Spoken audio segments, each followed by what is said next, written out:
ब्रह्मांड की विशालता के बारे में सोचते हुए अक्सर एक मूलभूत सवाल दिमाग में आता है। प्रकृति में ज्यादातर परमाणु अकेले क्यों नहीं पाए जाते, चाहे वो हमारे शरीर का कार्बन हो या हवा में मौजूद ऑक्सीजन।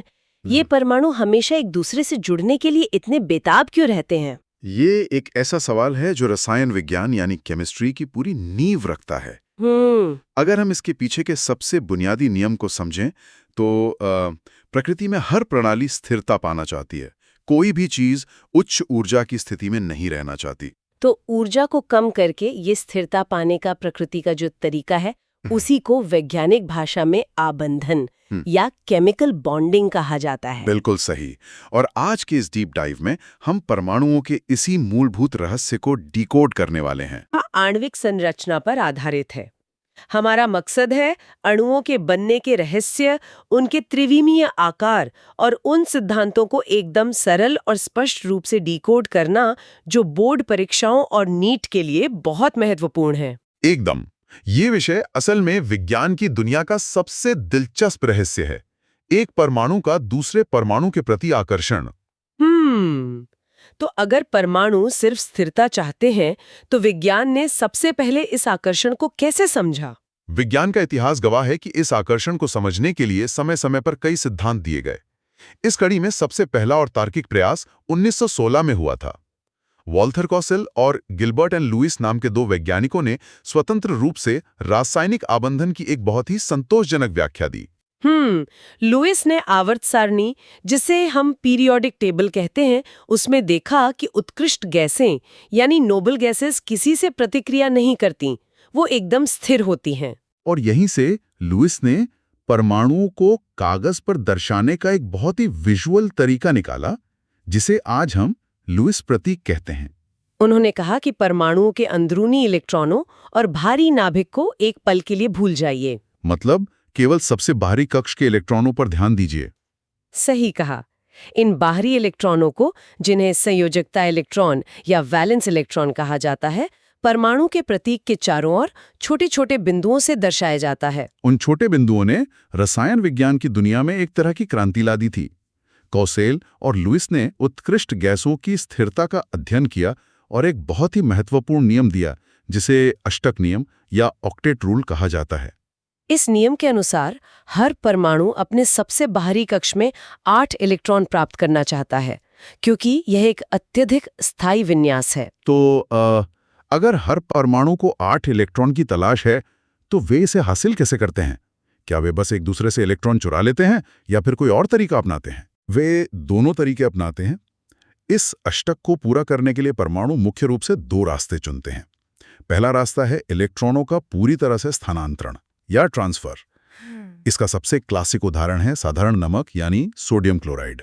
हाँ, सोडियम के इलेक्ट्रॉनिक विन्यास को देखें तो वह 2-8-1 होता है। उसके बाहरी कक्ष में सिर्फ 1 इलेक्ट्रॉन है। वहीं क्लोरीन का विन्यास 2-8-7 होता है। तो सोडियम अपना वो एक अतिरिक्त इलेक्ट्रॉन खुशी खुशी क्लोरीन को दे देता है। बिल्कुल। इससे सोडियम एक धनायन बन जाता है और क्लोरीन एक ऋणायन। दोनों के पास अब बाहरी कक्ष में 8 इलेक्ट्रॉन हो गए। इस तरह के आबंध को हम आयोनिक आबंध कहते हैं। लेकिन क्या होगा अगर दोनों परमाणु इलेक्ट्रॉन छोड़ना ना चाहें? ऐसी स्थिति में वे दूसरा रास्ता अपनाते हैं, जिसे साझेदारी या शेयरिंग कहते हैं। और जहां इलेक्ट्रॉनों की साझेदारी होती है, वहां सहसंयोजी आबंध यानी कोवेलेंट बॉन्ड बनता है। जैसे अगर 2 क्लोरीन के परमाणु पास आते हैं तो दोनों के पास 7-7 इलेक्ट्रॉन होते हैं। वे एक एक इलेक्ट्रॉन बीच में रखकर साझा कर लेते हैं, जिससे एक एकल आबंध या सिंगल बॉन्ड बनता है। ठीक इसी तरह कार्बन डाइऑक्साइड में कार्बन और ऑक्सीजन के बीच 2-2 इलेक्ट्रॉनों की साझेदारी होती है, जिससे डबल बॉन्ड बनता है। और नाइट्रोजन गैस में तो 3-3 इलेक्ट्रॉनों की साझेदारी से त्रिआबंध या ट्रिपल बॉन्ड बनता है। यहां तक तो कहानी एकदम सीधी और साफ लगती है कि हर परमाणु को अपना अष्टक पूरा करना है। लेकिन जो छात्र बोर्ड परीक्षा या नीट की तैयारी कर रहे हैं, वो जानते हैं कि विज्ञान में असली सवाल हमेशा सीधे नियमों से नहीं, बल्कि उनके अपवादों से पूछे जाते हैं। ये बात 100% सच है। विज्ञान में अपवाद बहुत महत्वपूर्ण होते हैं, क्योंकि वे हमें मौजूदा सिद्धांतों की सीमाएं बताते हैं। अष्टक नियम के 3 प्रमुख अपवाद हैं, जिन्हें परीक्षाओं के लिए हमेशा ध्यान में रखना चाहिए। पहला अपवाद है अपूर्ण अष्टक या इनकम्प्लीट ऑक्टेट।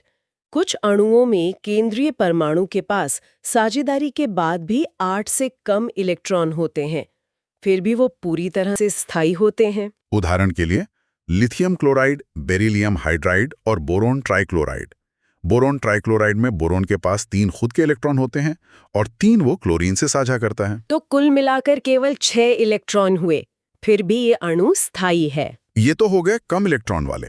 दूसरा अपवाद भी बहुत दिलचस्प है, जिसे विषम इलेक्ट्रॉन अणु या ऑड इलेक्ट्रॉन मॉलिक्यूल्स कहा जाता है। ये वो अणु हैं जिनमें इलेक्ट्रॉनों की कुल संख्या विषम होती है, जैसे नाइट्रिक ऑक्साइड और नाइट्रोजन डाइऑक्साइड। अब चूंकि कुल संख्या ही विषम है, तो 8 का जोड़ा बनना गणितीय रूप से ही संभव नहीं है। और तीसरा अपवाद, जो शायद प्रतियोगी परीक्षाओं का सबसे पसंदीदा सवाल है, वो है प्रसारित अष्टक या एक्सपैंडेड ऑक्टेट। होता यह है कि पीरियोडिक टेबल के तीसरे या उससे आगे के आवर्त वाले तत्वों के पास 3s और 3p के अलावा खाली 3d कक्षक भी उपलब्ध होते हैं। ये उनके लिए एक अतिरिक्त गोदाम की तरह काम करता है। बिल्कुल, इसका फायदा उठाकर वे 8 से ज्यादा इलेक्ट्रॉन रख सकते हैं। फास्फोरस पेंटाफ्लोराइड इसका एक शानदार उदाहरण है, जहां फास्फोरस के चारों ओर 10 इलेक्ट्रॉन होते हैं। सल्फर हेक्साफ्लोराइड में 12 होते हैं और सल्फ्यूरिक अम्ल में भी अष्टक का प्रसार देखा जाता है। तो अष्टक नियम एक अच्छी शुरुआत तो है, लेकिन ये पूरी तस्वीर नहीं दिखाता।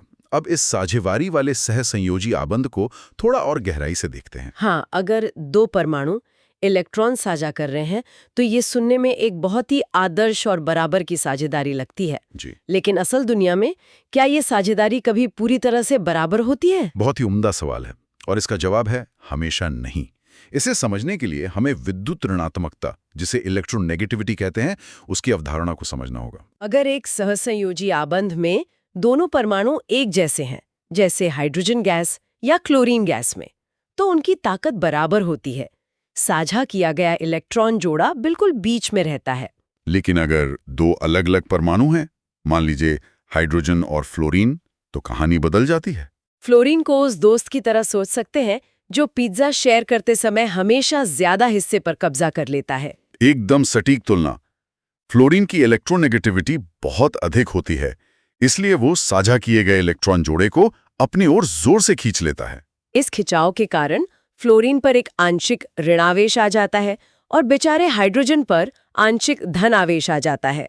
इस तरह के असमान आबंध को हम ध्रुवीय या पोलर आबंध कहते हैं, और इस ध्रुवीयता को सटीक रूप से मापने के लिए विज्ञान में एक पैमाना है, जिसे द्विध्रुव आघूर्ण या डाइपोल मोमेंट कहते हैं। इस डाइपोल मोमेंट को ग्रीक अक्षर म्यू से दर्शाया जाता है।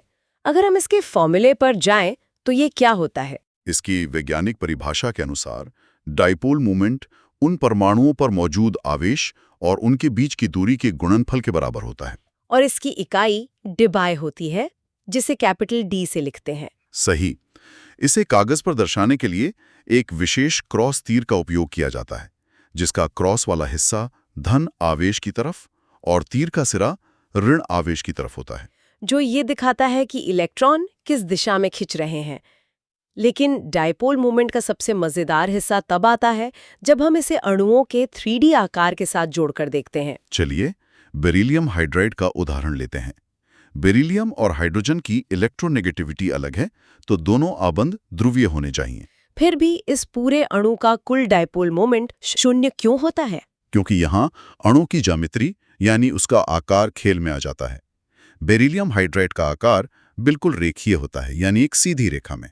केंद्रीय परमाणु बेरिलियम के दोनों तरफ हाइड्रोजन परमाणु 180 डिग्री के कोण पर होते हैं। तो दोनों तरफ के आबंध एक दूसरे के प्रभाव को बिल्कुल वैसे ही निरस्त कर देते हैं, जैसे रस्साकशी के खेल में दोनों तरफ से बराबर बल लगने पर रस्सी कहीं नहीं जाती। इसके विपरीत अगर हम पानी के अणु को देखें तो उसमें भी 2 ऑक्सीजन हाइड्रोजन आबंध हैं, लेकिन पानी का डाइपोल मोमेंट 0 नहीं होता, बल्कि 1.85 डिबाई होता है। ऐसा इसलिए क्योंकि पानी का अणु सीधी रेखा में नहीं होता। इसका आकार मुड़ा हुआ या बेंड शेप होता है। दोनों आबंधों के बीच का कोण 104.5 डिग्री होता है। इसलिए उनका प्रभाव एक दूसरे को निरस्त करने के बजाय एक ही दिशा में जुड़ जाता है। यही बात साबित करती है कि अणुओं का केवल सूत्र जानना काफी नहीं है, उनका 3D आकार कितना जरूरी है। और इसी 3D आकार को और आबंधों की वास्तविक प्रकृति को समझाने के लिए एक बहुत ही शक्तिशाली सिद्धांत लाया गया, संयोजकता आबंध सिद्धांत, जिसे वैलेंस बॉन्ड थ्योरी या VBT कहते हैं। VBT हमें बताती है कि आबंध असल में बनते कैसे हैं। जब हम कहते हैं कि कक्षक अतिव्यापन या ऑर्बिटल ओवरलैप होता है, तो वो प्रक्रिया बड़ी रोमांचक है। जरा हाइड्रोजन अणु के बनने की कहानी पर गौर करें। जब दो हाइड्रोजन परमाणु बहुत दूर होते हैं तो उनमें कोई बातचीत नहीं होती। लेकिन जैसे जैसे वे पास आते हैं, उनके बीच बलों का एक अदृश्य युद्ध शुरू हो जाता है। एक परमाणु का नाभिक दूसरे के इलेक्ट्रॉन को अपनी ओर खींचता है, जिसे हम आकर्षण बल कहते हैं। लेकिन साथ ही दोनों के नाभिक एक दूसरे को धकेलते भी हैं और दोनों के इलेक्ट्रॉन भी एक दूसरे को प्रतिकर्षित करते हैं। और एक आबंध तभी बनता है जब ये आकर्षण बल प्रतिकर्षण बल पर हावी हो जाता है। जब आकर्षण बल जीतता है तो सिस्टम की ऊर्जा गिरकर न्यूनतम हो जाती है। इस अवस्था में दोनों परमाणुओं के परमाणु कक्षक एक दूसरे में आंशिक रूप से घुस जाते हैं। इसी को ऑर्बिटल ओवरलैप कहा जाता है। जितना ज्यादा ओवरलैप होगा, आबंध उतना ही मजबूत होगा। ये हाइड्रोजन के लिए तो बहुत आसान लगता है क्योंकि उसमें केवल एक s कक्षक है। लेकिन जब हम कार्बन जैसे परमाणुओं को देखते हैं जो मीथेन बनाता है, तो कहानी उलझ जाती है। हाँ, कार्बन के पास s और p कक्षक होते हैं, जिनकी ऊर्जा और आकार बिल्कुल अलग-अलग होते हैं। तो कार्बन मीथेन में 4 बिल्कुल एक जैसे आबंध कैसे बना लेता है? इस गुत्थी को सुलझाने के लिए महान वैज्ञानिक लिनस पॉलिंग ने संकरण यानी हाइब्रिडाइजेशन की जादुई अवधारणा दुनिया के सामने रखी। संकरण को समझने के लिए हम रंगों का एक बहुत ही सरल उदाहरण ले सकते हैं। मान लीजिए कि हमारे पास एक डिब्बा लाल पेंट का है और 3 डिब्बे सफेद पेंट के हैं। अगर कोई उन डिब्बों से अलग-अलग पेंट करे तो रंग बिल्कुल अलग दिखेंगे। लेकिन अगर उन चारों डिब्बों को एक बड़ी बाल्टी में डालकर अच्छी तरह मिला दिया जाए तो हमें गुलाबी रंग के 4 बिल्कुल एक जैसे डिब्बे मिल जाएंगे, जिनमें न तो कोई पूरी तरह लाल होगा और न ही सफेद। हाइब्रिडाइजेशन ठीक यही प्रक्रिया है। परमाणु के अंदर लगभग समान ऊर्जा वाले s और p कक्षक आपस में मिलकर अपनी ऊर्जा का पुनर्वितरण करते हैं और नए एकदम समान ऊर्जा और आकार वाले संकर कक्षक यानी हाइब्रिड ऑर्बिटल्स बनाते हैं। चलिए इस हाइब्रिडाइजेशन को उन उदाहरणों के साथ समझते हैं जो परीक्षाओं में सीधे पूछे जाते हैं। सबसे पहले sp संकरण कैसे काम करता है? sp संकरण में एक s और एक p कक्षक मिलते हैं और 2 नए sp संकर कक्षक बनाते हैं। अब चूंकि ये कक्षक इलेक्ट्रॉनों से भरे हैं, ये एक दूसरे से अधिकतम दूरी पर रहना चाहते हैं ताकि प्रतिकर्षण कम से कम हो। इसलिए ये 180 डिग्री का कोण बनाते हैं। इस आकार को रसायन विज्ञान की भाषा में रेखीय या अंग्रेजी में लीनियर कहा जाता है। इसका बेहतरीन उदाहरण बेरिलियम क्लोराइड है। उसके बाद आता है sp2 संकरण। यहाँ एक s और 2 p कक्षक मिलते हैं, जिससे 3 नए sp2 संकर कक्षक बनते हैं। ये तीनों कक्षक एक ही समतल में यानी एक ही प्लेन में 120 डिग्री के कोण पर व्यवस्थित होते हैं। इस आकार को त्रिकोणीय समतलीय या ट्राइगोनल प्लेनर कहते हैं। बोरॉन ट्राइक्लोराइड इसका एक बहुत ही स्पष्ट उदाहरण है। और फिर आता है सबसे मशहूर sp3 संकरण, जो मीथेन गैस में देखने को मिलता है। मीथेन में कार्बन का एक s और तीनों p कक्षक मिल जाते हैं। इससे 4 sp3 कक्षक बनते हैं। ये चारों कक्षक 3D स्पेस में 109.5 डिग्री के कोण पर व्यवस्थित होते हैं। इसे चतुष्फलकीय या टेट्राहीड्रल आकार कहते हैं। अब यहाँ एक ऐसे अणु की बात करते हैं जो नीट परीक्षाओं का विशेष फोकस रहता है, फास्फोरस पेंटाक्लोराइड यानी PCl5। ये अणु इतना खास क्यों है? PCl5 इसलिए खास है क्योंकि इसमें अष्टक नियम का अपवाद तो है ही, इसका संकरण भी एक कदम आगे जाता है। इसमें sp3d संकरण होता है, यानी एक s, 3 p और एक d कक्षक मिलकर कुल 5 संकर कक्षक बनाते हैं। इसका जो 3D आकार बनता है उसे त्रिकोणीय द्विपिरामिडी या ट्राइगोनल बाइपिरामिडल कहते हैं। इस आकार की सबसे दिलचस्प बात यह है कि इसके 5 आबंध एक समान नहीं होते। इसमें 2 अलग-अलग तरह के आबंध बनते हैं। ऐसा इसकी ज्यामिति के कारण होता है। इसमें 3 आबंध एक ही समतल में 120 डिग्री के कोण पर होते हैं, जिन्हें विषुवतीय या इक्वेटोरियल आबंध कहते हैं। बाकी बचे 2 आबंध इस समतल के बिल्कुल ऊपर और नीचे 90 डिग्री के कोण पर होते हैं, जिन्हें अक्षीय या एक्सियल आबंध कहा जाता है। और यहीं पर वो प्रतिकर्षण वाला नियम लागू होता है। चूंकि अक्षीय आबंध 90 डिग्री के कोण पर होते हैं, वे विषुवतीय इलेक्ट्रॉन जोड़ों के बहुत करीब आ जाते हैं। इस नजदीकी के कारण उन्हें बहुत अधिक प्रतिकर्षण का सामना करना पड़ता है। बिल्कुल। और इस प्रतिकर्षण से बचने के लिए ये अक्षीय आबंध थोड़े लंबे हो जाते हैं। रसायन विज्ञान का एक सीधा नियम है, जो आबंध जितना लंबा होगा वह उतना ही कमजोर होगा। यही कारण है कि PCl5 के अक्षीय आबंध आसानी से टूट जाते हैं, जो इसे एक अत्यधिक क्रियाशील यौगिक बनाता है। ये बारीकियां ही विज्ञान को इतना मजेदार बनाती हैं। वैलेंस बॉन्ड थ्योरी ने बहुत सी चीजें साफ कर दी, लेकिन जैसे जैसे रसायन विज्ञान का विकास हुआ, वैज्ञानिकों को एहसास हुआ कि VBT में भी कुछ कमियां हैं। और इसका सबसे बड़ा सबूत ऑक्सीजन गैस ने दिया। हाँ, ये रसायन विज्ञान के इतिहास की सबसे बड़ी पहेलियों में से एक थी। अगर VBT के अनुसार ऑक्सीजन अणु की संरचना बनाई जाए तो सारे इलेक्ट्रॉन जोड़े में होते हैं। और नियम के अनुसार जिस चीज में सारे इलेक्ट्रॉन जोड़े में हो, उसे चुंबक से दूर भागना चाहिए। लेकिन जब वैज्ञानिकों ने तरल ऑक्सीजन को 2 शक्तिशाली चुंबकों के बीच डाला तो वो चुंबक से चिपक गई। वो पैरामैग्नेटिक थी। VBT इस बात को बिल्कुल नहीं समझा पाई। और इसी एक विफलता ने एक बिल्कुल नई थ्योरी को जन्म दिया, आणविक कक्षक सिद्धांत, यानी मॉलिक्यूलर ऑर्बिटल थ्योरी, जिसे हम MOT कहते हैं। ये एक बड़ा कदम था, जहां हमने पुराने मॉडल से आगे बढ़कर सीधे क्वांटम दुनिया में कदम रखा। तो MOT VBT से अलग कैसे है? VBT ये मानकर चलती थी कि परमाणु अपने अपने कक्षक लेकर आते हैं और बस किनारों पर ओवरलैप कर लेते हैं। लेकिन MOT का कहना है कि जब 2 परमाणु मिलते हैं तो उनके पुराने परमाणु कक्षक अपना वजूद ही मिटा देते हैं। वे पूरी तरह से मिलकर पूरे अणु के लिए नए कक्षक बनाते हैं, जिन्हें आणविक कक्षक या मॉलिक्यूलर ऑर्बिटल्स कहा जाता है। इसे समझने के लिए जो गणितीय तरीका इस्तेमाल होता है उसे LCAO यानी linear combination of atomic orbitals कहते हैं। LCAO सुनने में बहुत भारी शब्द लगता है, लेकिन असल में ये तरंगों का खेल है। क्योंकि क्वांटम मैकेनिक्स हमें बताती है कि इलेक्ट्रॉन केवल एक छोटा कण नहीं है, बल्कि वो एक तरंग यानी वेव की तरह भी व्यवहार करता है। और जब 2 तरंगे आपस में मिलती हैं तो भौतिकी के नियमों के अनुसार केवल 2 ही चीजें हो सकती हैं। या तो वे एक दूसरे के साथ जुड़कर एक बड़ी और मजबूत तरंग बनाएंगी। इसे रचनात्मक व्यतिकरण या कंस्ट्रक्टिव इंटरफेरेंस कहते हैं। इसे हम ऐसे समझ सकते हैं जैसे 2 ऑडियो स्पीकर्स बिल्कुल एक ही गाने को एक साथ सिंक करके बजा रहे हों। आवाज और भी साफ और तेज हो जाती है। इस स्थिति में ऊर्जा कम होती है और एक आबंधन आणविक कक्षक यानी बॉन्डिंग मॉलिक्यूलर ऑर्बिटल का निर्माण होता है, जिसे सिग्मा से दर्शाया जाता है। ये कक्षक दोनों नाविकों के बीच इलेक्ट्रॉनों को बांध कर रखता है, जो अणु को बहुत स्थायी बनाता है। लेकिन दूसरा विकल्प यह है कि दोनों तरंगे एक दूसरे से टकराकर कट जाएं। इसे विनाशी व्यतिकरण या डिस्ट्रक्टिव इंटरफेरेंस कहते हैं। जैसे नॉइस कैंसलिंग हेडफोन्स काम करते हैं, बाहर की आवाज की तरंग को एक उल्टी तरंग से टकराकर खत्म कर देते हैं। जब ये विनाशी व्यतिकरण इलेक्ट्रॉनों की तरंगों के बीच होता है तो ऊर्जा बहुत अधिक बढ़ जाती है और इससे प्रति आबंधन आणविक अक्षक यानी एंटी बॉन्डिंग मॉलिक्यूलर ऑर्बिटल बनता है, जिसे हम सिग्मा स्टार कहते हैं। इसमें दोनों नाभिकों के बीच एक नोड या खाली स्थान आ जाता है, जहां इलेक्ट्रॉन के पाए जाने की संभावना बिल्कुल शून्य होती है।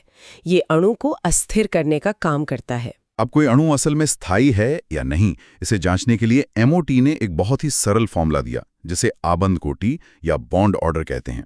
फॉर्मूला है ½ इंटू ब्रैकेट में NB माइनस NA।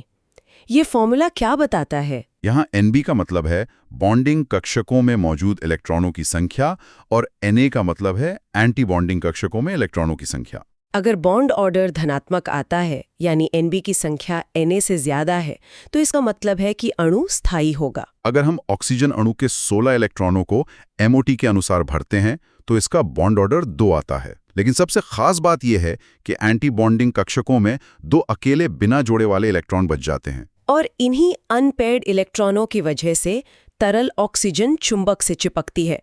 MOT ने इस रहस्य को पूरी तरह से सुलझा दिया। यह वाकई विज्ञान की एक बड़ी जीत थी। हमने परमाणुओं के भीतर के मजबूत आबंधों की पूरी कहानी समझ ली। लेकिन इस डीप डाइव के अंत की ओर बढ़ते हुए एक अदृश्य पुल की बात करना भी बहुत जरूरी है।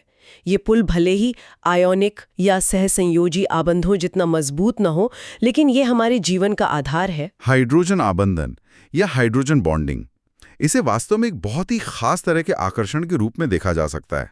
जब हाइड्रोजन किसी अत्यधिक इलेक्ट्रोनेगेटिव परमाणु, खासकर फ्लोरीन, ऑक्सीजन या नाइट्रोजन के साथ सहसंयोजी आबंध बनाता है, तो उन पर काफी अधिक आंशिक धन आवेश आ जाता है। यह धनावेशित हाइड्रोजन पास के किसी दूसरे अणु के ऋणावेशित फ्लोरीन, ऑक्सीजन या नाइट्रोजन परमाणु को अपनी ओर आकर्षित करने लगता है। और इसे रसायन विज्ञान की किताबों में एक ठोस रेखा के बजाय बिंदुदार रेखा या डॉटेड लाइन से दर्शाया जाता है। ये कमजोर सा दिखने वाला आबंध ही है जो पानी के अणुओं को आपस में जोड़कर रखता है, जिससे पानी कमरे के तापमान पर तरल अवस्था में रहता है, अपने आसपास के वातावरण और दूसरे अणुओं के साथ भी निरंतर संवाद करते हैं। वाकई, अगर हम आज के इस पूरे सफर पर नजर डालें तो हमने एक कागज पर बनाए जाने वाले लुईस के साधारण बिंदुओं से शुरुआत की थी। फिर हम 3D आकारों, डाइपोल मोमेंट और हाइब्रिडाइजेशन से होते हुए अंततः एमओटी की क्वांटम तरंगों तक पहुंच गए, जो हमें अणुओं की वास्तविक दुनिया और उनके व्यवहार को समझने का सबसे आधुनिक नजरिया देती है। इस पूरी यात्रा के अंत में मैं एक सोचने वाला सवाल छोड़ना चाहूंगा। हमने संकरण के कक्षकों और LCO की तरंगों के बारे में इतनी गहराई से बात की, लेकिन अगर गहराई से सोचा जाए तो ये सब मूलतः गणितीय समीकरण हैं, वेव अप्रॉक्सीमेशंस हैं। तो क्या किसी अणु का आकार, जिसे हम चतुष्फलकीय या रेखीय कहते हैं, वास्तव में कोई भौतिक ठोस चीज है, या फिर ये सिर्फ वो खाली 3D स्पेस है जहां किसी इलेक्ट्रॉन के पाए जाने की प्रायिकता सबसे अधिक होती है? यह विज्ञान की क्वांटम प्रकृति का एक ऐसा सवाल है जो ये सोचने पर मजबूर करता है कि हम इस ब्रह्मांड की वास्तविकता को कैसे देखते हैं। एक बहुत ही गहरा और विचारोत्तेजक सवाल। अणुओं के इस अदृश्य लेकिन अत्यंत महत्वपूर्ण संसार को डिकोड करने का ये सफर यहीं संपन्न होता है।